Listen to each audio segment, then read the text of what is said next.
여러분 안녕하십니까. 기고만장 기자실과 함께하는 빅머니 이혜림입니다. 저와 함께 해주실 분 소개를 해드리죠. 이항효 전문위원 자리해주십니다. 안녕하십니까. 네, 안녕하세요. 오늘 증시가 더 빠지네요. 아, 그러니까요. 시장이 좀 쉽지 않습니다. 2014년 좀 희망을 보고 주식이 돼야 되는데요.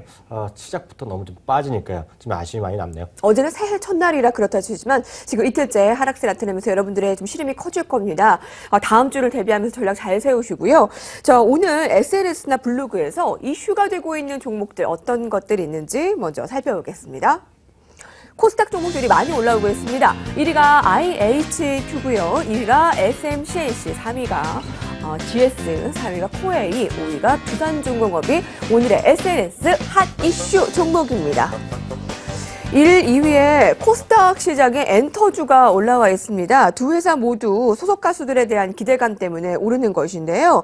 이런 시장에서, 그러니까 약세장에서 네네. 과연 이 엔터주에 대한 접근 어떻게 보세요? 네, 크게 봐서는 지금 시장의 흐름에서 크게 좀 이해를 하셔야 될 것 같습니다. 수출 관련 대형주들이 대한민국 시장의 절대 다수를 차지하고 있는데요.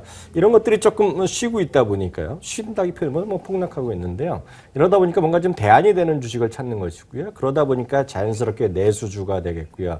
그러다 보니까 또 하나 나오는 것은 이제 어떤 테마성 주식이 되겠습니다. 그런 관점에서 작년 연말부터요. SM이라든가 YG 엔터테인먼트가 주가 좀 반등하고 있는데요. 그런 관점에서 어제 오늘 이런 얘기했던 IHQ나요, SMCNC 이런 주식들이 아마 그 개인 투자가 분들이 많은 관심권을 받고 있는 것 같고요. 네, 그런가 봅니다. 굳이 따지자 보면 그 큐브 엔터테인먼트라고 있지 않습니까? 비스트 이런 친구들이 있고 여기 큐브 엔터테인먼트 그런 쪽에서 제가 알기에는 이번에 상장을 추진하는 것으로 계속 얘기가 나오고 있는데, 그래서 아마 KDB 대우증권이 주관사까지 선정됐으니까 얼마 조만간 되겠죠.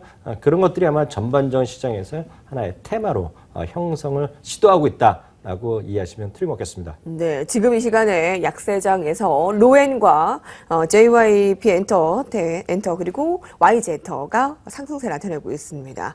엔터주에 대한 접근 전략 세워봤고요. 이제 상장을 앞두고 있는 큐브 엔터테인먼트 등 테마로 형성될 가능성이 충분히 올 상반기에 있다는 판단인데, 오늘 시장에서 어제와 비슷한 점이 있다면 코스피가 더 빠진다는 겁니다. 코스피는 조금 덜 빠지는데 워낙에 코스닥이 좀 지지부진 먼저 매를 맞았기 때문인가요? 그러면 단기적으로라도 테마성이 짙은 코스닥 시장의 전략 접근이 괜찮은 것인지에 대한 의견 어떻게 가지고 모르겠습니다. 계세요? 그 시청자분들 중에서 어떻게 성향들이 많이 있으실 겁니다. 좀 그렇죠. 리스크를 갖고 주식을 좀 적극적인 하신 분들이라면 그 가능성이 있겠지만은요. 그렇지 않은 분이 대부분 투자가라고 저는 이해를 하고 있습니다. 특히 이제 저희 방송 보시는 분들인데, 그래서 그런 것들이 따끈따끈하게 올라가는 것이 분명히 보이긴 하지만은요. 적극적으로 대응해서는 오히려 그 주가 다시 한번 조정 보일 때요.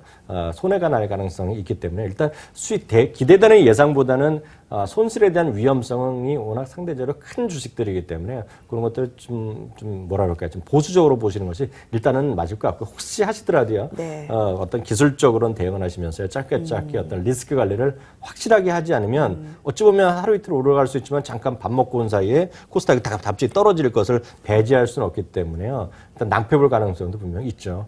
코스닥 시장도 좀 더 보수적인 의견을 권하고 있는데, 아니면 단기적인 매매 전략이던가요? 그만큼 좀 쉽지 않은 시장에서 코스피 코스닥 할 것 없이 지금은 종목별로 나타나고 있습니다. 어제 외국인들의 매도가 거세게 나타나면서 오늘까지 이어지면서 전차 군단이 크게 빠지고, 아까 보니까 코스닥 시장에서 셀트리온이 5% 급등, 서울반도체가 한 2% 상승으로 종목별 대응이 여러분들에게 좀 더 필요해 보이는 것 같습니다.